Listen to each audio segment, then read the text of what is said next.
The government loses its appeal at the Supreme Court. Only Parliament has the power to trigger the Brexit process.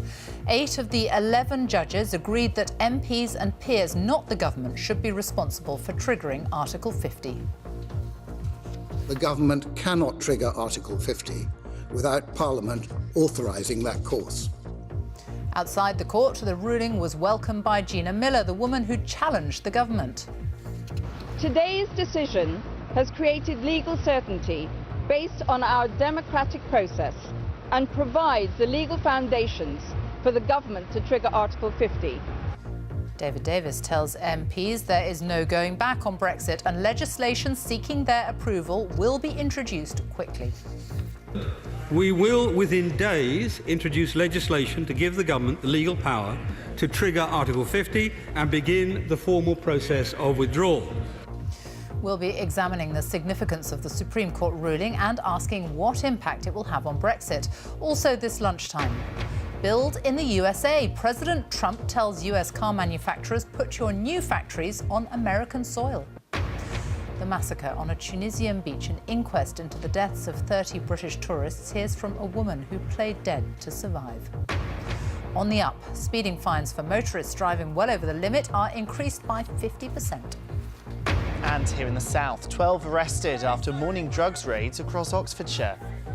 And the anxious wait for poultry farmers to see if bird flu restrictions will mean their eggs lose free-range status.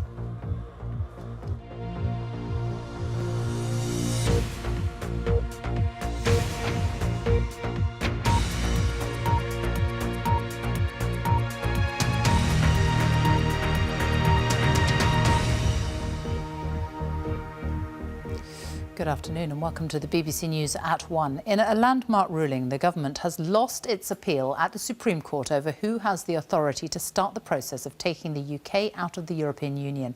8 of the 11 Supreme Court judges ruled that only MPs and peers, not the government, have the authority to trigger Article 50 and begin 2 years of negotiations. The President of the Supreme Court said that leaving the EU would change UK law and the rights of UK citizens, which meant Parliament must be consulted. A short time ago, MPs were told the government would introduce legislation within days to start the formal process of leaving the EU. Our political correspondent Carol Walker has this report. This was a case with profound implications. Who should decide the process for taking the UK out of the EU? The decision, taken by 11 of the most senior judges in the land, was delivered to the hushed courtroom. Today, by a majority of 8 to 3, the Supreme Court rules that the government cannot trigger Article 50 without an Act of Parliament authorising it to do so. Article 50 begins the formal negotiations for leaving the EU, a process which the judges said would fundamentally change UK law. The referendum is of great political significance, but the Act of Parliament which established it did not say what should happen as a result. So any change in the law to give effect to the referendum must be made in the only way permitted by the UK Constitution, namely by an Act of Parliament. The verdict was clear. The judgment spelt out why the court had rejected the government's case. So the government will comply with the judgment of the court and do all that is necessary to implement it. The woman who brought the case said the ruling reaffirmed that Parliament is sovereign. This ruling today means that MPs we have elected will rightfully have the opportunity to bring their invaluable experience and expertise to bear in helping the government select the best course in the forthcoming Brexit negotiations. Is this a blow to the government's Brexit timetable, sir? But the government will be relieved that the court ruled there's no legal requirement for it to consult the devolved nations, Scotland, Wales and Northern Ireland. So the focus now switches to Parliament. MPs and peers won't try to block the Brexit process, but they could delay it. Opposition parties are already setting out the changes they will try to make to the coming legislation. Changes which could affect the government's whole approach to the negotiations over Britain's departure from the EU. We're very clear. We're going to hold them to account. We're going to hold them to account to protect jobs. We're going to hold them to account to make sure British industry does have market access, and we're not going to allow ourselves to become some kind of offshore tax haven. That's not what people voted for. Unless the government concedes a new deal for the British people, so that the British people have a say over the final arrangements between the UK and the EU, I will vote against Article 50. The SNP say they will table 50 amendments. The Prime Minister set out last week a path towards the hardest of hard Brexits. I don't believe there's a majority for that in the House of Commons. I certainly don't believe there's a majority for that across the country. So this is an opportunity for the House of Commons to assert itself and to have a say not just on the narrow question, but on the broader terms of negotiation as well. Downing Street say today's ruling will not affect the timetable for Theresa May to begin negotiating with other EU leaders. The government will introduce a bill in the Commons within days. This will be the most straightforward bill possible to give effect to the decision of the people and respect the Supreme Court's judgment. The purpose of this bill is simply to give the government the power to invoke Article 50 and begin the process of leaving the European Union. But the scene is set for some tough parliamentary clashes before the bigger battles with the rest of the EU can even begin. Carol Walker, BBC News, Westminster. Well, in a moment, we'll talk to our assistant political editor, Norman Smith, in Westminster. First, our legal correspondent, Clive Coleman. And how much of an impact could this ruling have on Brexit? Well, as you heard in Carol's report, this is a ruling which really removes power from the government and gives power to Parliament. The government didn't want it this way, but they've got it this way. Now they have to introduce a bill into Parliament that could be subject, as you've heard, to a number of amendments. I think the real significance of today is that this ruling has really defined the limits of executive power, the power of ministers, the power of government, and it's underscored what is the foundation of our unwritten constitution. We don't have a written constitution in this country, but we have one founding principle to our constitution, which is that Parliament is sovereign. Parliament creates the law, and it is only Parliament that has the power to change the law. And it was that came through in the ruling of the 8 Supreme Court justices who ruled against the government today. The government now has a much more difficult task ahead of it and far less control over the process. Clive Coleman, thank you. And let's go straight to Norman Smith, who is in Westminster. The government lost today. How confident is the Prime Minister going to be, though, that they can still stick to the timetable, this date in March? It's a funny old paradox, Sophie, that you're right, the government was defeated, and yet, frankly, ministers are oozing with confidence that they can get Article 50 triggered, and yes, by Mrs May's self-imposed deadline of March. And the reason for that, above all, is because parliamentary opposition in this place to triggering Article 50 has by and large crumbled. Tory rebels, they don't want to fight now. Peers in the House of Lords, they don't want to be seen to be defying the result of the referendum. And crucially, the Labour leader has said his party will not stand in the way of triggering Article 50, even though some of his MPs will rebel against that. And on top of all that, the court decided that the Scottish Parliament did not have a right to have a vote. So ministers are extremely confident, and the expectation is a pared-down bill will be introduced in the next few days. A word of warning, though. One thing we have learned from the whole Brexit process, and successive prime ministers have learned in our relations with Europe, nothing ever goes smoothly, and parliamentary trapdoors can still open without warning. Norman Smith in Westminster, thank you. Well, 6 months after the EU referendum, what do the voters make of today's ruling? Our correspondent Danny Savage has been finding out. When it came to the decision on whether to leave the EU or stay, Leeds voted to remain, but only just. Months later, what do the 49.7% who voted to leave think?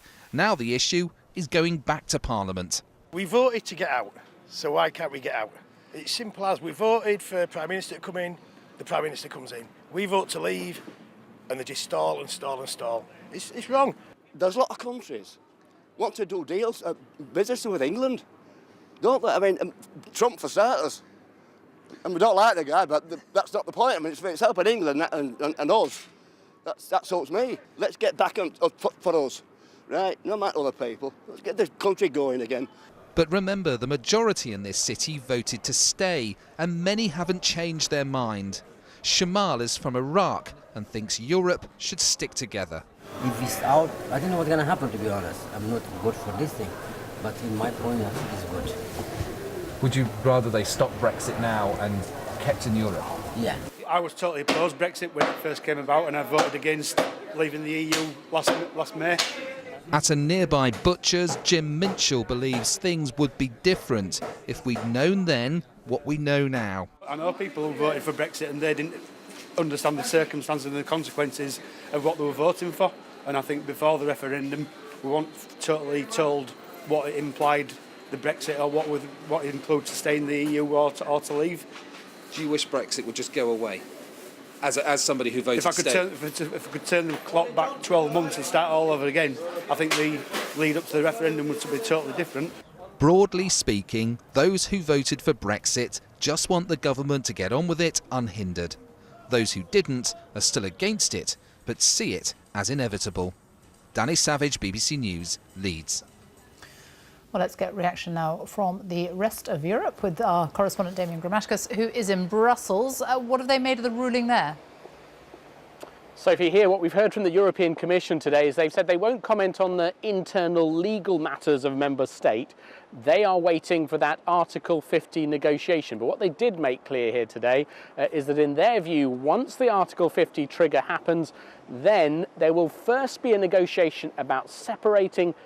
Only after that, negotiations on a trade deal. The European Commission said if you split and you want to remain on good terms, you have to settle your obligations first and then your future relationship. But interestingly, one thing the ruling today hasn't clarified is whether once Article 50 is triggered, it can be revoked. Can you go back on that? Now, the assumption in the ruling is that you trigger Article 50, after 2 years you are out of the EU, good deal, bad deal, whatever. There is a question that some are raising in the UK and was raised here today. Can it be revoked? Here they wouldn't be drawn on it, but expect, I think, more legal challenges through European courts, perhaps, on that issue. Damian Grammaticus, thank you. President Trump is meeting American car manufacturers today in a bid to boost jobs in the United States. He's going to tell them that if they want to sell cars in the States, they need to build their new car plants there as well. Yesterday, one of his first acts as president was to withdraw the United States from a major Asia-Pacific trade agreement, the Trans-Pacific Partnership. Our correspondent Richard Lister reports.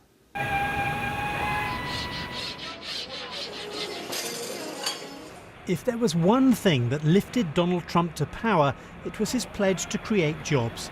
And the way to do that, he says, is to rip up some trade agreements and start again. He began by pulling America out of a deal with 11 other Pacific Rim nations. In truth, it had long been stalled in Congress, and President Trump said he'd have a different approach. We're going to have trade, but we're going to have one-on-one. And if somebody misbehaves, we're going to send them a letter of termination. 30 days, and they'll either straighten it out or we're gone. Not one of these deals where you can't get out of them and it's a disaster. But some of those, like Japan, who signed up to the deal Mr. Trump's rejected, argue it would have balanced Chinese power in the region. Others say if Washington won't join their trade agreement, maybe China will. We want to have more opportunities with more markets. We already have a China-Australia free trade agreement. Certainly there is the potential for China to join the TPP. Tackling China's economic influence is a priority for the Trump team, so now it has to try to fill the potential trade vacuum it's creating in the Pacific. And it's worried about the South China Sea too. It carries 40% of the world's trade and is being fortified by Beijing in defiance of international law. If those islands are in fact in international waters and not part of China proper, then yeah, we're going to make sure that we defend international territories from being taken over by one country. China responded bluntly today that its policy wouldn't change.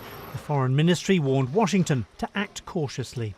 Donald Trump's focus on putting business first went down well with these American Union officials yesterday, but it's a strategy which will have a major impact abroad as well as at home.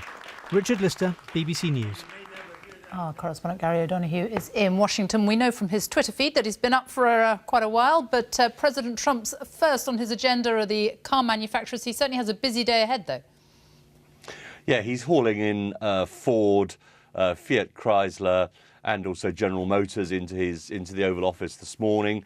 Effectively, they were some of the on the receiving end of some of his harshest criticism during the campaign for shipping jobs and manufacturing out of the United States to Mexico in particular. He's claimed credit also for some of those jobs coming back subsequently, and those big manufacturers have announced some investments in the US as a result of Donald Trump's win. But there's still quite a lot of manufacturing going on outside. Ford employs something like 8,000 people in Mexico, is building a new plant there. What Donald Trump's threatening is to impose huge tariffs if they continue to assemble those cars and bring them in, 35% tariffs.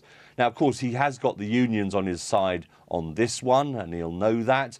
The other thing to remember is that the American people know that the auto industry was bailed out big time back after the financial crisis. So they have a lot of pressure on them at the moment, I think, to deliver what Trump wants. Gary, thank you. A woman who was on holiday with her husband in Tunisia to celebrate their 30th wedding anniversary has been describing what happened when a gunman started shooting at tourists sunbathing on the beach. Alison Heathcote was shot 5 times. She told an inquest that she played dead as she lay next to her husband's body. Our correspondent Richard Galpin is at the Royal Courts of Justice for us now. Richard. Well, Sophie, we are in a very important phase of this inquest now. It began this week, this particular phase, which is looking into the evidence relating to the deaths of each of the 30 British tourists who were killed in the attack in Sousse back in 2015. And this morning we heard a very, very moving statement by the daughter of a couple who were killed. This was Raymond and Angela Fisher. And she, the daughter, read out the statement herself in court. It was a very brave thing to have done, and spoke about how her parents had been planning their 50th wedding anniversary during their holiday in Sousse, and also said that they had never been able to see their first grandson, who was born actually just before this inquest began earlier this month. And she then went on to ask the court to read out the very graphic details of the post-mortems carried out on both her parents, so that everybody would know what the impact of those high velocity rounds would be on the body, and everyone would know, therefore, what the gunman had done to her parents. Also, we've heard some critical evidence coming from some witnesses who have talked about really the absolute pandemonium at the hotel, the fact that the staff were panicking, had no idea what to do to try and help the people who are running and trying to escape from the scene. And also saying how there'd been absolutely no lockdown procedure at the hotel. So some very damning evidence of what the staff, what they should have been doing but were not capable of doing at this critical time. Richard Galpin, thank you. The time is coming up to 1:20, our top story this lunchtime. The government loses its appeal at the Supreme Court. Only Parliament has the power to trigger the Brexit process. And coming up, how much is your signature worth? Here at a unique auction, 1,000 signatures are going under the hammer from some of the most famous names in history. And here on South Today, going global with Google, the internet giant using hailing college students in a world first. And taking a trip down memory lane, a tram set to make a return to the streets of Southampton.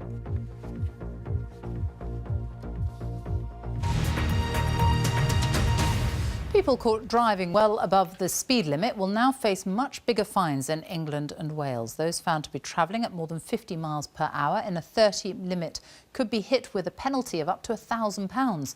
New guidelines on the offence are being issued to magistrates by the Sentencing Council. It follows concerns by road safety campaigners. Our correspondent Daniel Bircher has more. Thousands of motorists are fined for speeding every year, and the penalties already vary depending on how bad an offence is considered to be. But under changes to sentencing guidelines, exceeding the limit by a large margin is about to get even more expensive. Magistrates will set a sentence from a starting point of 150% of weekly income. That's up from the current starting point of 100%. The increase will apply to those cases judged to be the most serious, and that means on motorways where the speed limit is 70, anyone driving at 101 miles an hour or faster. In a 20 zone, it would apply after 41 miles an hour. There is, though, as now, an upper limit for fines, £2,500 on motorways and £1,000 on all other roads. The changes have been welcomed by safety campaigners and motoring organisations. The prospect of higher fines may change behaviours. What it will do is act as a deterrent potentially, but what we also need is effective enforcement on our roads, and we have fewer road traffic police officers now than we did 5 years ago. The tougher penalties are part of broader guidelines set out by the Sentencing Council for magistrates in England and Wales. These guidelines were last updated in 2008, and while there are significant changes for motorists caught speeding, they also cover a whole range of other offences dealt with by magistrates. That includes the non-payment of the TV licence fee. There'll be a new option for magistrates not to impose financial penalties for cases judged to be at the lowest level of offending. The Sentencing Council says the changes should help magistrates sentence fairly and proportionately. They're very important to ensure consistency. So whether you're in Hackney or Halifax, you will have the same approach, the same starting point, the same range being looked at for a similar offence. The changes for speeding and the other offences covered by the new guidelines will be brought in towards the end of April. Daniel Bircher, BBC News. A barrister defending the veteran entertainer Rolf Harris has told Southwark Crown Court that the jury in his first trial in 2014 got it wrong when they found him guilty of indecent assault. The 86-year-old, who's pleaded not guilty, is being tried on 7 charges of indecent assault and 1 of sexual assault against 7 victims between 1971 and 2004. Our correspondent Dan Johnson is at the court now. Dan.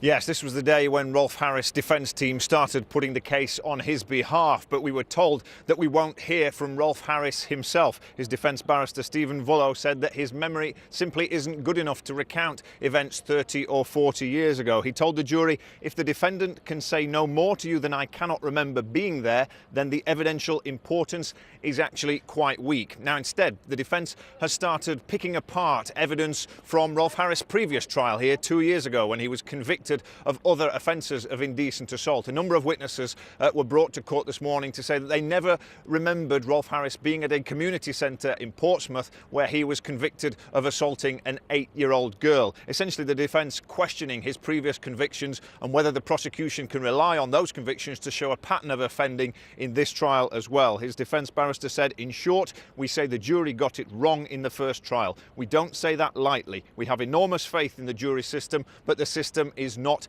infallible. Well, Rolf Harris, appearing via video link here at court, denies the 7 counts of indecent assault. Dan, thank you. Thousands of migrants, including children on their own, are sleeping rough in the Serbian capital Belgrade in freezing temperatures. Some of the children are as young as 8. The Serbian government says many are refusing shelter in official accommodation. Our Europe correspondent Gavin Lee sent this report. This is how migrants are living in the Serbian capital Belgrade. Sleeping rough, with temperatures dropping as low as -13 this week. But the people here have a choice. The Serbian government says warmth and food is available in official shelters. But many fear deportation and keep trying instead to cross illegally into Hungary and on to other EU countries. This is the alternative. 6,000 migrants are housed in official centres across the country, waiting for a chance to be among 20 people a day granted asylum by Hungary. On the Belgrade streets, 8-year-old Aziz is alone, his older brother detained on the Croatian border. Aziz is 8 years old. I mean, Aziz, you don't sound well. Is he okay?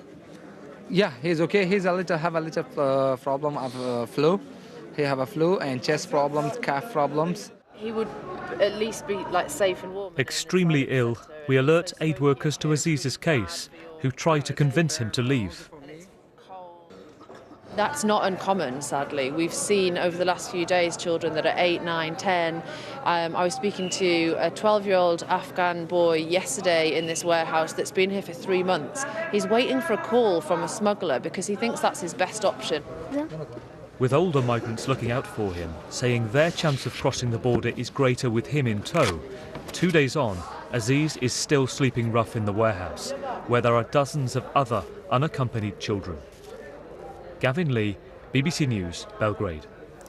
The head of BT Europe is to resign over an accounting scandal in Italy that will dent the parent company's profits. With me now is our business editor, Simon Jack. And shares in the company have fallen sharply. What has been going on? Really sharply. They're down 20% this morning. That will be the worst day BT shares have had since it was privatised back in 1984. And of course, that's bad news for the 1 million small shareholders who still own shares since then. Well, as you say, there's been an Italian accounting scandal. They thought it was going to cost £140 million. It turns out now they think it's going to cost over £500 million, and the head of BT Europe will be out of post, let me put it that way, by later this afternoon, I've been told. Believe it or not, that's not the worst of their problems. They also said that their revenue from their biggest customers, those are public sector bodies, big international customers, will be much weaker than they thought, and that is what has scared investors even more. And what people are saying to me is that when a company as big as BT says its biggest customers have stopped spending money, then that can be a bad sign for the economy as a whole, because it's a bit of a canary in a coal mine. But for now, shares very sharply lower, down 20% as we speak, Sophie. Simon Jack, thank you.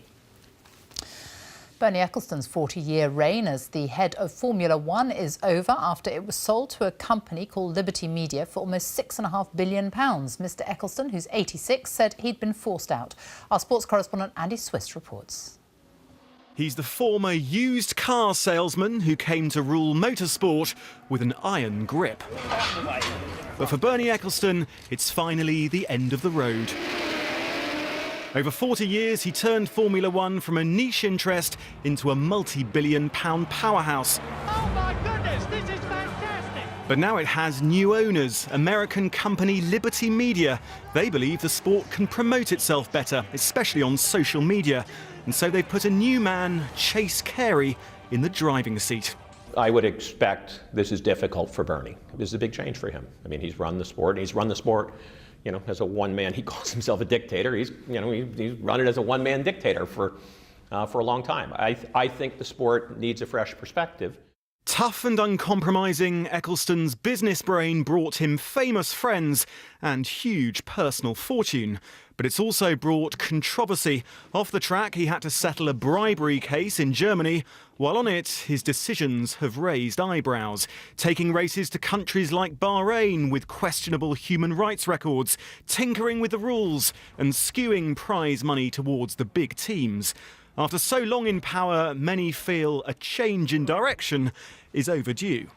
I think the most important thing is getting back to the basics of outright racing, engaging with the fans, engaging with the public, and perhaps decomplicating the cars a little and going back to man and machine being at the absolute limit.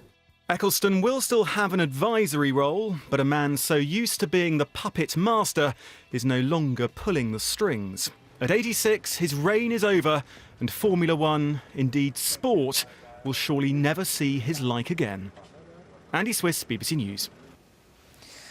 A signature on a cheque from Charles Dickens, a lock of hair from the Duke of Wellington, a postcard from the great train robbers Ronnie Biggs and Bruce Reynolds. They're just part of a huge collection of autographs, letters and historic documents that are going under the hammer today. Our correspondent Duncan Kennedy reports. Which royal do you think this is? Does this help?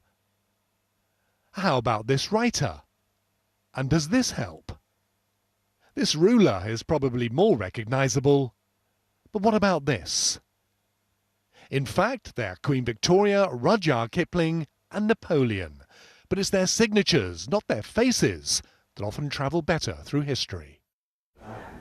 They're part of a unique single collection of 1,000 signatures being auctioned today. There's the mark of everyone from Mad King George III to the Duke of Wellington, and from Gordon of Khartoum to Ronnie Biggs, the great train robber. Some of the signatures are connected, like these three men who all took part in the charge of the Light Brigade in 1854. There's Lord Lucan, who gave the order, the Earl of Cardigan, who led the charge, and Private William Byrd, one of the 600 who survived. Daisy, Daisy. You might not recognise Francis Warwick, But she was the mistress of the future Edward VII who inspired this song, whilst others speak for themselves. It's one small step for man, one giant leap for mankind. It was the late John Evans, a post-war British magician, who conjured up this collection. But in a world where signatures seem to be giving way to selfies, is the intimacy of handwritten names being lost. Collecting of signatures in days gone by, and I think it will continue, is on a par with selfies today. What we do today with selfies is only the same as collecting a little bit of excitement decades or centuries ago. Going, it's a 300. Today's auction in Worthing attracted local and international buyers. Neil Armstrong's signature went for £2,500, Ronnie Biggs £564. There's still money in a moniker, especially from those fashioned by the hand of history. Duncan Kennedy, BBC News in Worthing. Time now for a look at the weather. Chris Fox is here and lots more fog around today. That's right, Sophie. Yes, fog once again caused some problems at the airports in southeast England, cancelling flights. And just away from Heathrow, the Wembley area, this is what those rather grey, foggy conditions look like, with the sun just trying to peep through the low cloud there. So there's Wembley. Out in the fog banks, we've got some sunshine across a good part of England, cloudier weather to the northwest. But it was a beautiful start to the morning in Staffordshire. Yes, temperatures overnight had dropped like a stone to leave these icy conditions on the meadow. What a beautiful start to the day in Stone. Now, those still conditions have allowed air pollution levels to creep up. So again, there are one or two issues to still bear in mind across eastern areas of England, but plenty of sunshine. A few fog patches linger on through most of the Vale of York and also the Salisbury Plain. Cloudier weather for Wales and northwest England. It will have a few spots of rain this afternoon. Some damp weather at times getting into Scotland. Northern Ireland should stay dry, and for the north of Scotland, we should keep some sunny spells here. Both have some relatively mild weather with temperatures reaching 10 or 11 degrees. Now, overnight tonight, it's these brisk Atlantic winds across the northwest of the UK that will keep the frost and fog at bay across the northwest of the country. Indeed, it's going to be a mild night here with temperatures 10, 11 degrees in the mildest spots. The cold air, though, still with us across central and eastern England in particular. And it's here once again where we'll see a sharp overnight frost forming. Temperatures probably getting down as low as -3, -4 degrees Celsius. So again, there could be some icy stretches on untreated roads, and the fog is going to be back again, I'm afraid. This time, particularly across southeast England and East Anglia, although parts of central southern England and the Midlands could also be affected, so there is the risk of some further disruption. The fog will clear, though, through the morning as a low cloud comes in from the near continent, and with that we could get a bit of drizzle. Even a few snow grains are possible, so don't be surprised if you see a bit of winteriness. Sunshine working into Wales and northwest England, but again rather cloudy for Northern Ireland and Scotland. With those cloudier skies in the northwest, that's where the mild weather is, with temperatures again up to around 10 or 11 degrees. Through Thursday, we start to squeeze the isobars closer together across the United Kingdom. So although the weather should stay largely dry, it's the winds that will be a major feature of the weather through Thursday and just how cold they feel. Quite a cloudy start to the day, but things should brighten up with some sunny spells coming through. Temperature-wise, we're looking at highs of around 5 degrees or so in London, but factor in the strength of the winds, it will feel significantly colder than that, and for some, it will feel below freezing. Things will change, though, towards the end of the week and on into the weekend. As things turn milder, we'll see those temperatures generally rising, and in London, by Saturday, we're looking at temperatures up to 10 degrees. That's how the weather's shaping up. Sophie. Chris, thank you. A reminder now of our main story this lunchtime. The government loses its Brexit appeal as the Supreme Court rules that Parliament must have a vote before the process of leaving the EU can be triggered. That's all from us on the BBC News channel. Now there's special coverage of the Oscar nominations, but now on BBC One it's time for the news where you are. Bye-bye.